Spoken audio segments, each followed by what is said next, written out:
اكلة بقى حضرموت عملتها بايدي بطريقة بسيطة وسهلة جدا وبجد تحفة. زي حضرموت لما بتروحي بتلاقي السفرة عاملة كده بالظبط، بتطلبي اللي انت عاوزاه وبجد جميل جدا. تعالوا بقى نشوف عملنا الحلاوة والجمال ده ازاي. اي عزومة بقى عندي انا بقى بعمل عزومة زي حضرموت بالظبط. اللهم صل وسلم وبارك على سيدنا محمد. عاملين ايه؟ لو عندك عزومه بقى تعالي اقولك بقى بالفخده هتعملي احلى تتبيله ممكن تعمليها في حياتك. دلوقتي طبعا انا شلت اي دهون كانت على وش الفخده، شلتها مش عاوزاها. ممكن الدهون دي لما تيجي تعملي كفته الدهون دي بتبقى جميله جدا، اللي هو الدهن الفخده. هنا دلوقتي بعمل كده بسكينه بغرز كده عشان التتبيله اللي انا هعملها معاكم تكون داخله جوه التتبيله وتدي طعم جميل.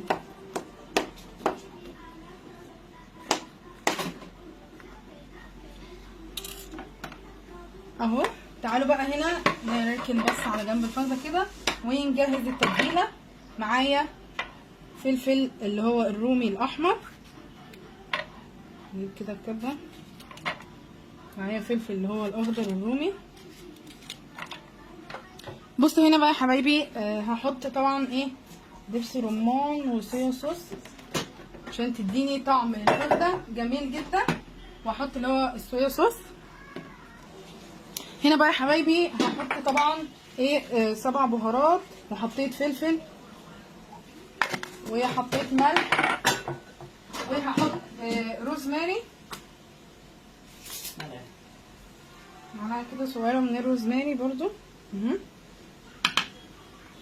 وهحط ورق لوري وحبهان مطحون،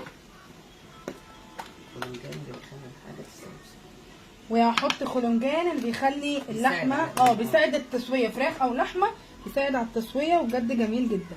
احط كده زي معلقه حبهان مطحون،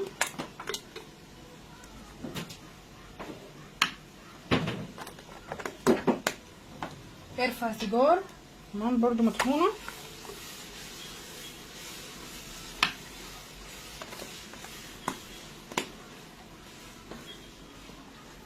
حطيت ملح، هحط ملح برضو. وهضرب كل الكلام ده كده في الكبه.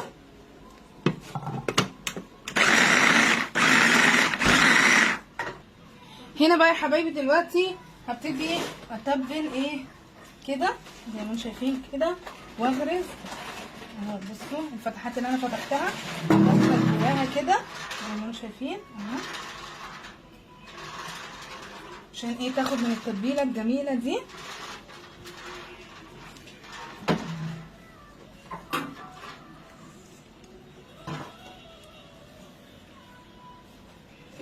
زي ما انتم شايفين كده. هنا بقى كده زي ما سبتها بقى ليله كامله في التلاجة تشرب من التتبيله، وقلبتها على الناحيه التانية. ودلوقتي هبتدي احط ورق زبده وورق ألمونيا وادخلها بقى الفرن.